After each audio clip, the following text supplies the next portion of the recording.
2 weeks, we've been looking at the hot topic, if you will, of immigration. And we talked about the difference between immigration from Mexico and immigration from the Middle East, and essentially Islam. And we talked about Bible passages that had bearing on that over the last 2 weeks. And tonight, I wouldn't exactly call tonight a Bible lesson on this, but what we're going to be doing is looking at history. And I think it's important that we do that as the Lord's people. One of the main reasons is we need to know our history. We need to know what's happened in the past. And one of the reasons we need to know our history is, of course, because it's beneficial to know what's taken place in the past. But another reason we need to know our history is because there are those who seem to be today trying to rewrite history and tell us things that did not happen and deny things that did happen. And what we're going to be looking at tonight is one example of that. I have given you a handout. It's 5 pages. It's one article and then some excerpts from another article from Apologetics Press. How many of you are familiar with Apologetics Press? Okay. Everyone should be familiar. Become familiar. Get on your internet next time you get a chance and go to Apologetics Press. These are our brethren. These are members of the Lord's church, and they're well-educated men, well-read men, and they have thoroughly researched everything they write about, and they write about a lot. Sometimes they write about it in such detail that it's above what I want to research. I'm looking for something. Just tell me plainly what you're trying to say here, but you have to dig a little bit. But it's all excellent material. 2 articles were written by Dave Miller. You may recall Dave Miller. We watched a 3-part video series of his on Islam, where he did an excellent job presenting facts and information about the religion and its history. But what we're looking at here is information from our founding fathers and what our founding fathers thought of Islam. What we're hearing today from our president on down is that Islam was well respected by the founding fathers and that they wholly embraced it and welcomed Muslims to come to our shores. That is not what happened. It has been said that Thomas Jefferson, had a vested interest in Islam. That's why he owned a copy of the Quran, and he had great insights from the Quran into the Islamic religion. What is happening with history is people are pulling things out of context. For example, if in 100 years, I imagine I'll be dead in 100 years. I don't know, I guess I could make it to 160. But if in 100 years somebody goes digging around in my effects and says, Marty had a copy of the Quran. As a matter of fact, he had 2 of them. Marty had a vested interest in Islam. He thought it was a great religion. Oh my goodness, look, Marty also had a copy of the Humanist Manifesto. Marty must have been a humanist. What would you say to that? No. And that's what we'll find out tonight. Now, I've got to hurry in my remarks because I've also done something tonight that I don't normally do. I've got a YouTube video. How many of you have ever heard of David Barton? Okay, see a couple of hands going up. If you're not familiar with David Barton, you need to become familiar with David Barton. He is a lawyer, and he is a historian, and he goes to the Library of Congress. You're familiar with the Library of Congress. And in the Library of Congress are the original writings of the Founding Fathers. Everything from wills and last testaments to legal documents. And if you're familiar with the day of the Founding Fathers, they did a lot of things, and everything was written in hand, and nothing was short. And everything had some kind of a spiritual background to it, it seemed, and they always brought religion and God into it. And those facts are reflected by the documents of the Founding Fathers, nearly across the board. And what he has done is researched what the founders believed about Islam based on our nation's first interactions with Islam. Did you know that it was an Islamic nation that was the first to declare war on us as a nation after our War of Independence? The Marine hymn, from the halls of Montezuma to where? To the shores of Tripoli. Where's Tripoli? That's North Africa. What were we doing in North Africa when the Marine hymn? Well, that's the Barbary Pirates. Have you ever heard of the Barbary Pirates in our American history? Islam has been a terrorist culture since day one, and much is trying to be rewritten and revised about that. We need to be aware of what's going on. If you look down, this is you can see the picture of John Quincy Adams. John Quincy Adams says, and these are the two bottom paragraphs, in the 7th century of the Christian era, a wandering Arab of the lineage of Hagar, the Egyptian, combining powers of transcendent genius with the preternatural energy of a fanatic and the fraudulent spirit of an impostor, proclaimed himself as a messenger from heaven and spread desolation and delusion over an extensive portion of the earth. You may also notice that writers in these days were not terribly politically correct. He goes on to say, adopting from the sublime conception of the Mosaic law the doctrine of one omnipotent God, he connected indissolubly with it the audacious falsehood that he was himself his prophet and apostle. Adopting from the new revelation of Jesus the faith and hope of immortal life and of future retribution, he humbled it to the dust by adapting all the rewards and sanctions of his religion to the gratification of the sexual passion. What's he mean by that? If you fight for Allah and die, what are you going to get? 72 virgins. I don't remember Jesus making any promise quite like that. That's what John Quincy Adams is writing about here. He poisoned the sources of human felicity at the fountain by degrading the condition of the female sex and the allowance of polygamy, and he declared undistinguishing and exterminating war as a part of his religion against all the rest of mankind. The essence of his doctrine was violence and lust, to exalt the brutal over the spiritual part of human nature. I don't believe John Quincy Adams embraced Islam the way some might have us to believe. You can read the next verse with me. Between these two religions, thus contrasted in their characters, a war of 1,200 years has already raged. That war is yet flagrant, nor can it cease, but by the extinction of that imposture which was permitted, I got to get my glasses adjusted here, permitted by providence to prolong the degeneracy of man.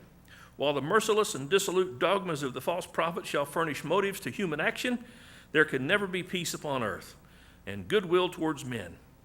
The hand of Ishmael will be against every man, and every man's hand against him. It is indeed amongst the mysterious dealings of God that this delusion should have been suffered for so many ages and during so many generations of humankind to prevail over the doctrines of the meek and peaceful and benevolent Jesus. And I've written off to the side there, when he talks about Ishmael's hand being against every man and every man's hand being against him, that's a quote from Genesis 16:10-2. I don't want us to read this whole thing, but I wanted you to have it. If you look at the second page, that large paragraph in the middle, where it says the fundamental doctrine of the Christian religion is the extirpation of hatred from the human heart. It forbids the exercise of it even towards enemies. There is no denomination of Christians which denies or misunderstands this doctrine. All understand it alike. All acknowledge its obligations, and however imperfectly, in the purposes of divine providence, its efficacy has been shown in the practice of Christians. It has not been wholly inoperative upon them. Its effects has been upon the manners of nations. It has mitigated the horrors of war. It has softened the features of slavery. It has humanized the intercourse of social life. The unqualified acknowledgement of a duty does not indeed suffice to ensure its performance. Hatred is yet a passion, but too powerful upon the hearts of Christians. Yet they cannot indulge it, except by the sacrifice of their principles and the conscious violation of their duties.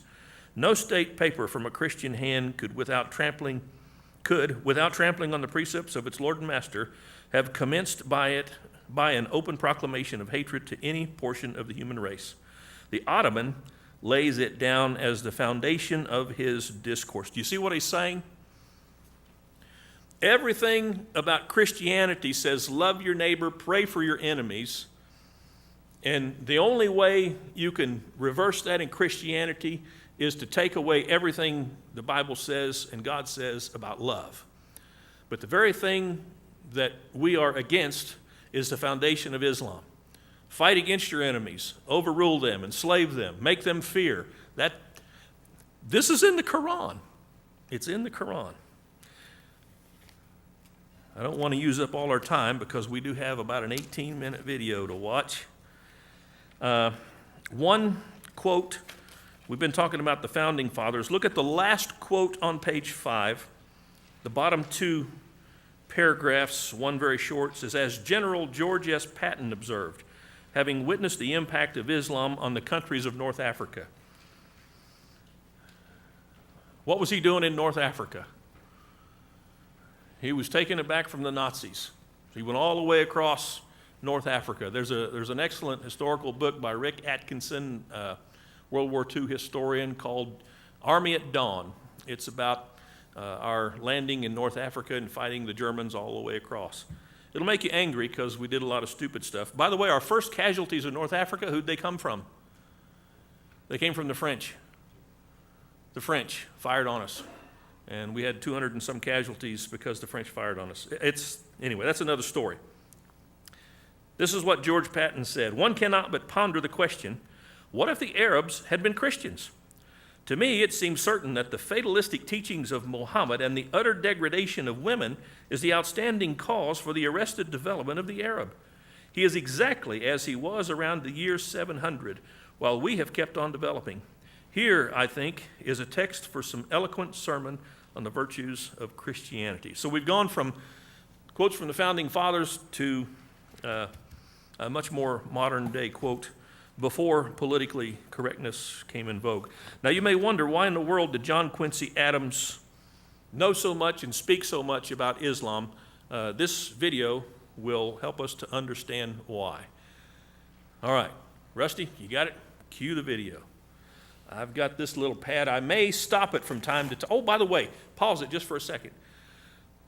I don't know what you think of Glenn Beck, but this video is from a program of Glenn Beck's. He's a political commentator, but he had David Barton on his show. The guy you're going to be listening to is David Barton. So I just want to say, if you don't care for Glenn Beck, you don't like him, that's okay. Don't worry about Glenn Beck. Just listen to what David Barton has to say. I'm not bad-mouthing Glenn Beck. I'm just saying don't let anything you feel or know about Glenn Beck get in the way of you listening to what David Barton has to say about our nation's history. All right. Go ahead, bro.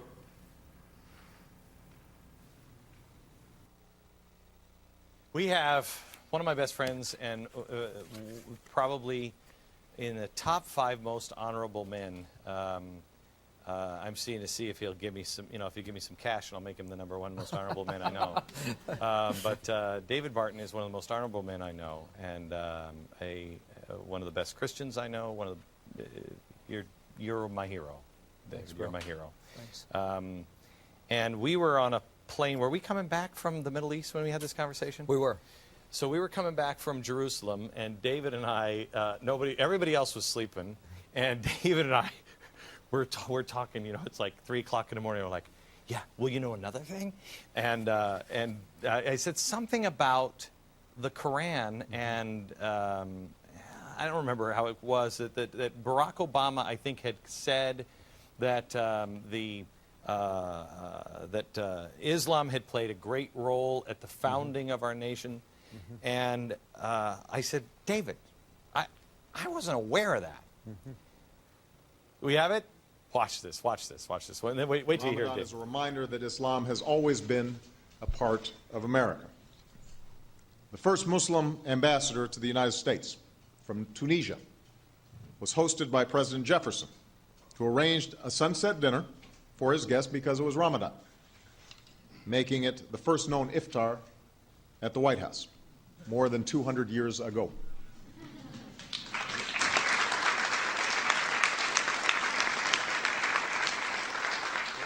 Yeah, no, I know. This is okay. So that was a special moment. It was a sunset cruise.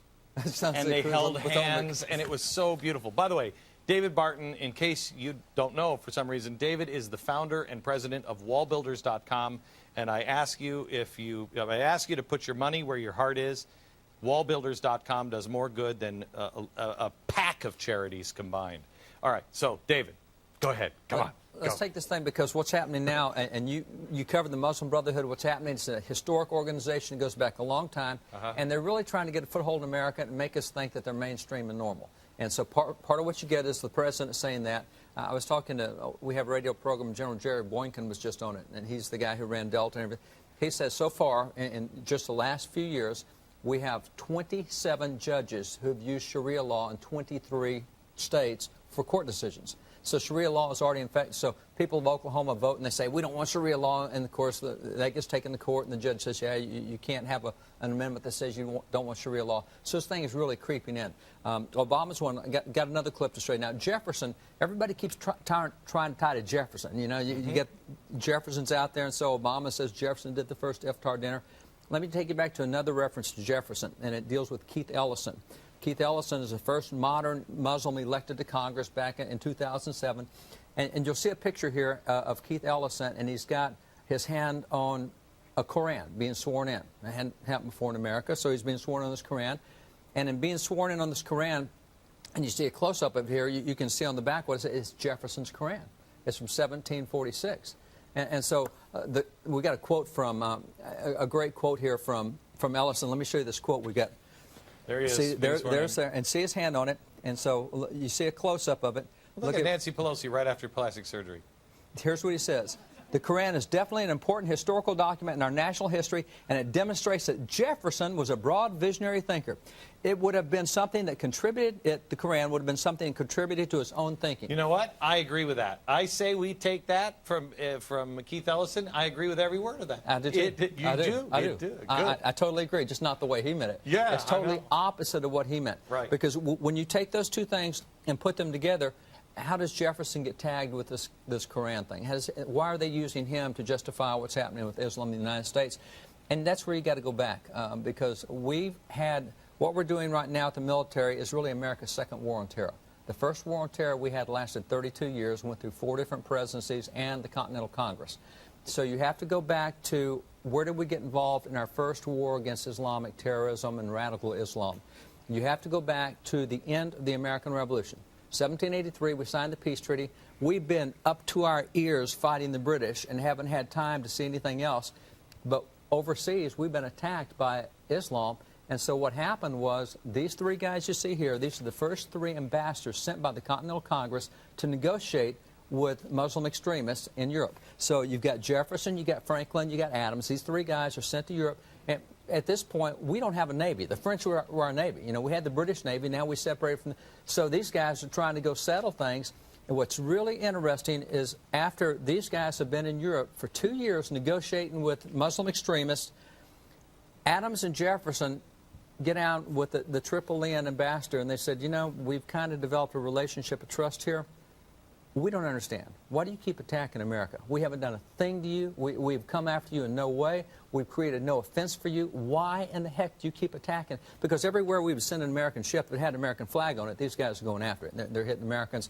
They're capturing Americans. They found they could hold them as slaves. Then they found they could sell them. They would get about $1 million a ship for ransoming the captain. And so Jefferson and Adams say, what's up with this? Look at the answer of the ambassador. Here's his explanation of why all these unprovoked attacks against America. This is what he said. The ambassador answered us that it was founded on the laws of their prophet Muhammad, that it was written in their Quran that all nations who should not have acknowledged their authority were sinners. It was their right and their duty to make war on them wherever they could be found and to make slaves of all they could take as prisoners, and that every Muslim who should be slain in battle was sure to go to paradise. So, Jefferson... Hang on a second. You ever learn this? You, Toki, you won. Where'd you learn that? I've been studying it with, I'm involved with the War of 1812 group. Okay. And, yeah, that'll do it. Okay, yeah. In 6 frigates. That's right. Where it all came from. So, I mean, but nobody else knows this. Yes. You know how I learned this? I first stumbled onto this on there is a monument that was in front of the Capitol. You probably know this, and it was moved to Annapolis. And it's this big pillar, and it's sitting there in Annapolis. It's this big white old pillar. Have you seen it, David? Yes, You know what I'm talking about? I have. And it has heads of Muslims all the way around it. I mean, it's the most shocking, politically incorrect thing, and I'm like, whoa, what is that? Mm-hmm. You look it up, and you start to find this history, and it just unravels on you. It does. And it's facing the same thing that they were facing. And notice the motivation. Why are you attacking us? Well, our prophet requires that we do it. The Quran says we have to do it. We're told in the Quran we have to attack you, we have to make you slaves and subjugate you to us, and we're told that if we do that and we get killed doing it, we're going to heaven. Okay, but did they eschew violence? Did they? I mean, well, that comes later in the story. Okay, I got some more coming on that. Okay, good. All right, we're going to come back with the rest of the story, and you're just going to you're going to take GBTV tonight, and you're just going to hug it, and you're going to go, that is such a nice fact that I can't wait to spring on some pinhead. Thanks to David Barton. Back in just a second. All right. We're going to take some questions from this amazing audience today, and next week we have, I got some questions for the Occupy Wall Street people. Lots of them. It might take me about 4 shows to get through them all. And we have some professors. We have the professors coming in next week. Tuesday. And the professors are going to teach not only college students, but also you how to defend capitalism. But tonight, David Barton is here. And tell me about the rest of the story here. So what happens is you get this answer that says, hey, we're required to do this about the Quran. And it's like these guys go, wait a minute. There's a religious book that says you go to heaven for killing people and going to war against people. And they go, nah. And so Jefferson says, I got to read this for myself. Well, there's your first introduction to the Quran. Jefferson wants to see for himself if there really is such a wacky position that you go to heaven for killing people and creating war. And so that's the first exposure against. Now, we'll come back to that later because he's not president yet. So all this is going on. We don't have a Navy. We don't have an Army. Founding Fathers absolutely deplore a standing Army. They don't want a permanent military. They condemned that in the Declaration. They did not allow that in the Constitution. They didn't forbid it, but they didn't establish it. Now we go to George Washington being president. The only way we've been able to find to keep these guys from attacking us is we have to bribe them. If we pay them millions upon millions, then so it's extortion. We're in a serious blackmail. By the time you get to the 7th year of Washington's 8 years, in his 7th year, Washington is now paying 16% of the entire federal budget to keep these guys from attacking us. So 1/6 of the federal budget. 1/6 of the federal budget is going to keep Islamic extremists from attacking us. This is where Washington's had it, because he's a military guy. He likes to fight. He's already won battles. He's been a guy all of his life fighting battles. Look what he says about, he's fed up with these terrorists. This is the quote that he uses. He said, would to heaven we had a Navy able to reform those enemies to mankind or to crush them into non-existence. I wish I had some means to go over there and thump them. That's the first time he goes before Congress and says, okay, we need to change our position on a standing army, because we always thought we'd get attacked here, and if we did, all the farmers go home and get their squirrel guns, we'd fight off the British again. We didn't think about having to defend America overseas. No president right now would say that. That's right. No president right now would say that. But see, that's what he was. Mm-hmm. And that's why they didn't want a standing army. Now they have to reconsider. So he says, appropriate money, let me build a Navy. Congress, and now, here's his policy. Here's why he wanted a Navy. This is what Washington said. He said, to be prepared for war is one of the most effectual means of preserving peace. If we want to end this war, we got to be able to fight a war, and we can't do it. So Congress, that's exactly right, strength. So Congress appropriates the money, they give him, but he's out of office. So now John Adams comes in as president.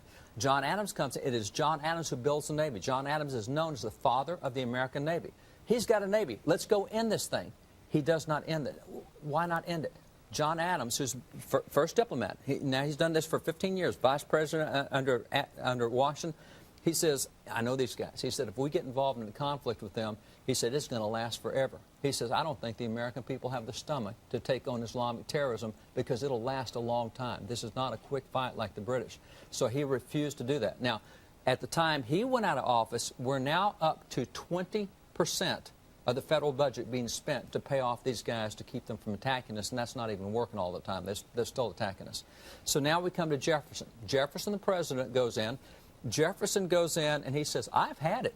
I'm not going to pay. And by the way, we were already having tax protests then because we're paying so much of our taxes to pay off these terrorists that it's costing Americans. And so you're getting tax protests over this, the fact that we're not fighting, we're paying extortion money. Jefferson says, I'm not paying any more bribes. At that point, two of the Islamic nations declared war on the United States. First official war declared against us as an independent nation was when we stopped paying tribute and stopped negotiating and stopped playing around with extortion money. And so Tripoli declared war and Algiers went to the point of declaring war. So we got two declaring war. And he says, who cares? And so he takes this brand new Navy he's got and he ships this Navy overseas because there's 4 nations going after us, actually 5. When we started shipping the Navy, 3 of them backed off and then 4 backed off, and so we only had Tripoli to deal with. And so you see the American Navy sailing over there, brand new Navy, first time we've had our own Navy. They get there, and there's some cool pictures here. You'll see a picture of the fighting that's going on. It was hand-to-hand combat, close quarters, the same kind of thing. See, here's the Navy sailing out. They're headed over to North Africa, to Tripoli specifically, and here's the type of battles you see going on. And so this is Stephen Decatur, a young lieutenant who's there engaged in all this battle. And so this is fighting to keep them from attacking Americans because they're having their way with everything going on. This is young Stephen Decatur. So at this point, Jefferson puts military troops on the ground for 5 years over there. That's where we get our Marine Corps hymn. Our Marine Corps hymn says, from the halls of Montezuma to the shores of Tripoli. That's the first war on terror. The first time we had to fight Islamic extremists, and that's the Marine Corps hymn. Halls of Montezuma to the shores of Tripoli. Now, this thing is over in 1805. So now we come back home. We've got a time of peace, if you will. And in 1806, this is printed. Now, this is the first Koran printed in the United States. This is 1806. Is it printed? Jefferson is our president here. And here's the first American edition. The Koran says right here. Now, interesting thing, why print a Koran? Because we've been fighting these guys for 5 years, and people are going, what in the heck are these guys thinking? Well, if you want to know what they're thinking, let's read their book. So here we come out with I got to read you the introduction. This is... You're going to love this. Here's the editor's introduction, and it says, this is a book. This book is a long conference between God, the angels, Muhammad, and on through it goes. Set it up. When you get done with this book, this is what it says. You'll find, he says, you'll wonder that such absurdities have infected the best part of the world. They're saying, you will not believe what these guys believe. When you read this book, you won't believe the absurdities that have infected that much of the world, and you will avouch that the knowledge of what is contained in this book will render that law contemptible. If you read this, you will have contempt for Islamic law. And that's why they put this out, because we've just gone through 5 years of fighting these guys, and we need American people to know what this is all about, because we didn't start this. They're the one, and they said it's in our Koran. We do this because it's in our book. We're only doing what our book tells us, and so Americans needed to know what the book said. So that's where you get it. What happened after that? Well, what happened after that was we had a period of peace. And that period of peace lasted, and then you come to James Madison as president, and James Madison gets involved in the War of 1812. And so the War of 1812, we're fighting the British. And don't ever think that foreign nations don't watch what's happening with our domestic policy. We were all tied up fighting the British. Our Navy's tied up. Here's Perry and Lake Erie, the battle. We're all tied up fighting the British. Islamic extremists say, hey, we can attack again because their Navy is all tied up. So they start whacking American interest again. And Madison couldn't do a thing about it because we couldn't carry on a war on 2 fronts. We could only carry on 1 front. But as soon as that treaty was signed, 1815, John Quincy Adams negotiated the treaty. Madison loads up the Navy again and sends them back overseas. Now that young Lieutenant Stephen Decatur is now made the commander, taking the Navy and the Marines back overseas.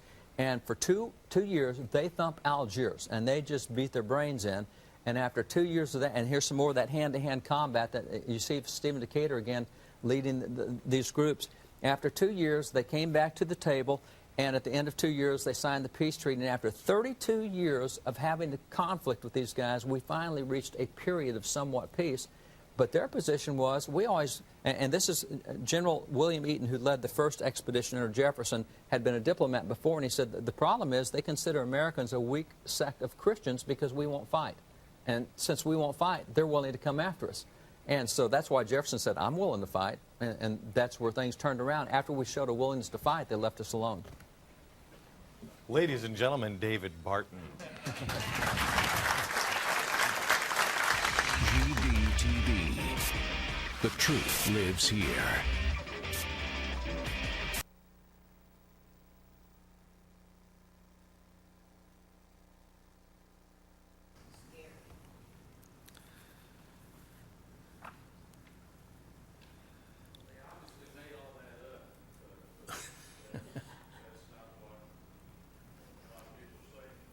I'm so grateful that the Marines, whoever wrote that hymn, I should have looked up the name of the guy who did that and exactly when he did it, but I'm so glad he put, because everybody knows the Marine Corps hymn, and we don't know all the verses, but what part do we know? From the halls of Montezuma to the shores of Tripoli, everybody knows that, and that's where that came from. 32 years of conflict.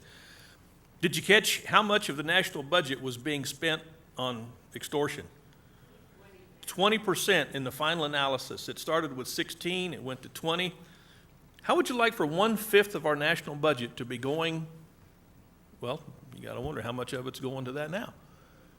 And $1 billion. Around 400 million.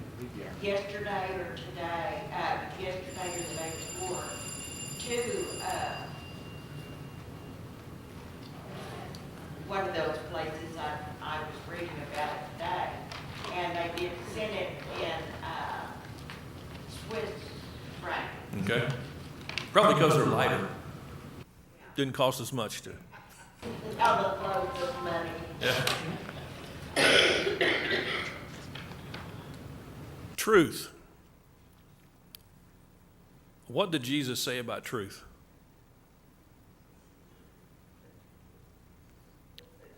First of all, he said, if you continue in my words, you will know the truth. And the truth will set you free.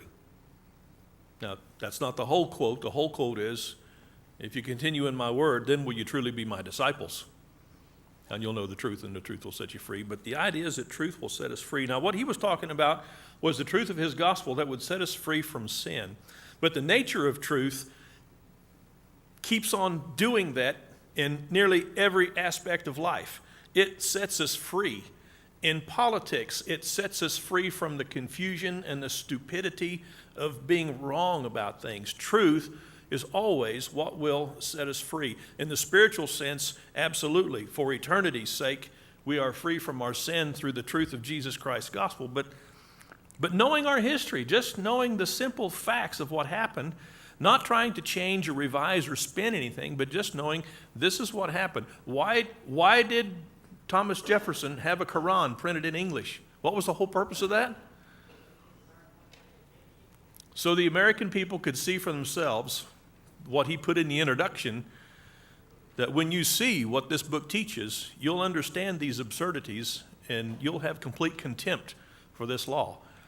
Now tell me that when our president says Jefferson had a Ramadan dinner for the ambassador, that he's expressing to us Jefferson's true feelings about Islam.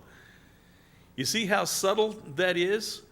And I'm not trying to be political. I'm trying to be standing up for what's true and reporting on what's true. And if it goes against any political position or side or party, who cares? Truth is what's tantamount for anybody who believes in God, and this is the truth. I'll say it again. I've said it before. We always have to remember that we are Christians first. We are members of the kingdom of God first, and we are Americans second.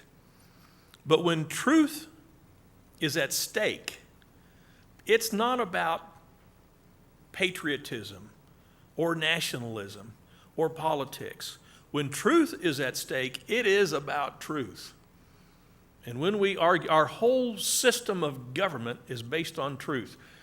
You read other quotes from the Founding Fathers, and what they say is, I don't remember if it's in this or if it's in some, I read so much to, anyway. What they said, and you can research this for themselves, they said that if America ever loses its morality, and we get our morality from Christianity, not from religion in general, but from Christianity, is what the founders said. When we lose that morality, we will no longer have an internal force that controls us and makes us amenable to law. And when we cease to be amenable to law, we will lose our government, or not our government, but our way of life. Yes.